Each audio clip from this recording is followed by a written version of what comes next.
Hi everybody, it's Amalia, and I'm here today with a video for Imagine Crafts as one of their artists in residence. Today's video is going to be about when things don't go as you expect and you still make it work. To play with some of my Tsukineko refill inks from Imagine Crafts. These are Ultimate Pigment Ink Refill in Cardinal, Pink, and Canary. And I also have these Delicata inks, which are shimmer inks in Pink Shimmer, Ruby Red, and Golden Glitz. I'm using my Tim Holtz Distress Sprayer, as well as this Sheer Shimmer Craft Spray in Sparkle from Imagine Crafts. I'm spritzing some water on my craft mat from Imagine. One side is blank, and the other side has a grid pattern on it, and it's really great for easy cleanup. So I'm putting some Cardinal, some Pink, some Canary of the Ultimate Pigment Ink Refill down. And you'll notice that it's not starting to disperse in the water that I spritz down on my mat. This is a very thick acid-free kind of ink. It's not a water-based ink, so it's not going to disperse immediately in the water. And it's not going to blend right away. You have to do a little bit of work. Now I had these acetate sheets in my stash, so I decided to pull them out and use it and do a little bit of ink smooshing. I am simply just taking the acetate sheet and smushing it down in the ink. I am not liking the way it looks right now. You can't tell, but yeah, I'm not happy with it. But I take a piece of Neenah Solar White 110 cardstock and I smush it down on the acetate, and there it is. Not too impressed, but I set it aside and I'm going to keep working. The inks are starting to blend. I'm taking a Ranger heat tool and just drying off the paper so that I can dip it again.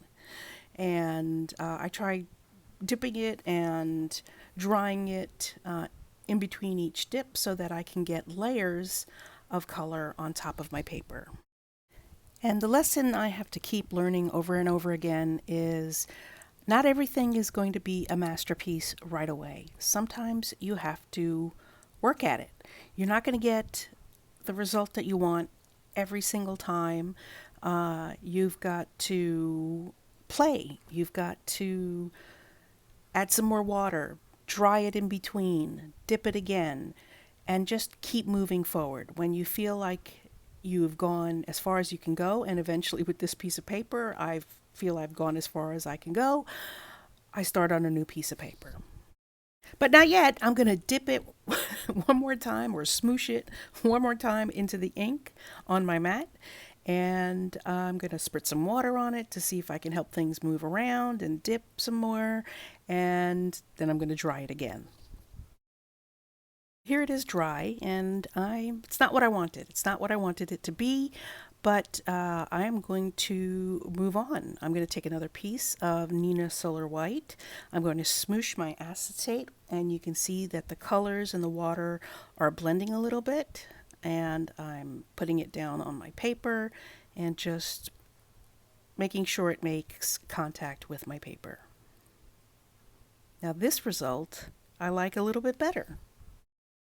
This is fully dry now, and I really like it. It's kind of like a marbleized look, and it's very elegant looking, and I think I can work with this. I want to kick it up a notch, so I'm going to use the Sheer Shimmer Craft Spray from Imagine Crafts, and you want to shake it from side to side. Don't shake it up and down. The mica in it will get caught in the spray tube, and you'll have some issues. So I'm dousing this with this spray, and now I want to compare it with the first one that I made. Playing means changing things up sometimes, so I'm going to use this aqua pigment watercolor paper from Brutus Monroe. This is a lightweight paper, but I find it works really, really well and doesn't warp as much as some other water papers that I've used. Playing means changing things up sometimes, so I'm changing it again by adding some of the Delicata Pink Shimmer and some of the Golden Glitz ink, and I'm not even cleaning up any of the previous inks that were on the mat, and I'm just going to put it down on this aqua pigment paper.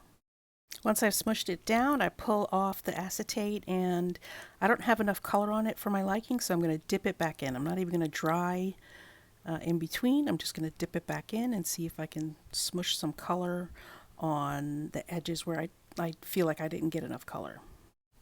I used the heat tool to dry it up. I really like the glitz and the metallic sheen of these delicata inks. As I mentioned before, cleanup on these mats is really easy. I used a microfiber cloth. I spritzed it with some water, and after a few more wipes, it's spotless. And here is the craft sheet. It looks brand spanking new. There's no staining on it from any of the inks. I even cleaned up the acetate sheet that I used. Let's assemble my card. I'm using a piece of jelly plate paper that I made with some golden glitz and some other colors.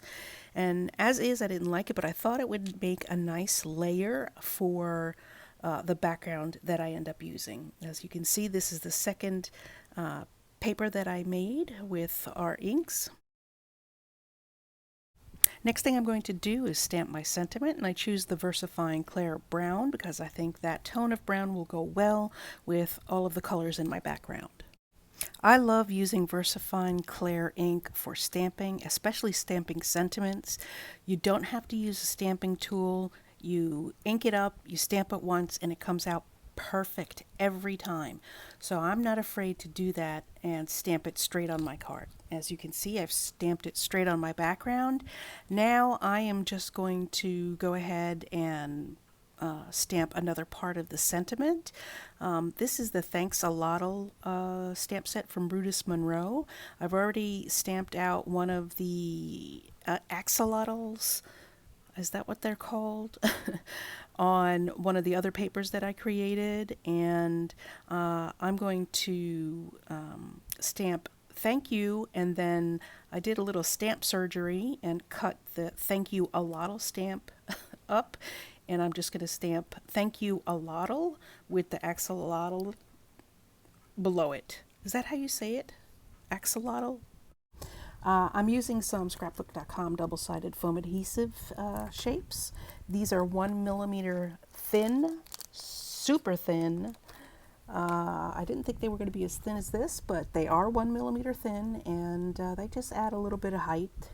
The next thing I'm going to do is I'm going to glue some of these Brutus Monroe gems to add a little bit of interest and a little bit of sparkle and shine to the card. I'm also using the Gina K Designs pick and stick tool. One side is a pick like an awl, it's a stabby tool, and the other side is a wax tip that just easily grabs whatever little item you want to grab and places it where you want to place it. There's my card, folks. I hope you like it. Please leave thumbs up. Please leave a comment because I love hearing from you. And don't forget to stop on my channel, Cool Cakes and Crafts with Amalia. Bye!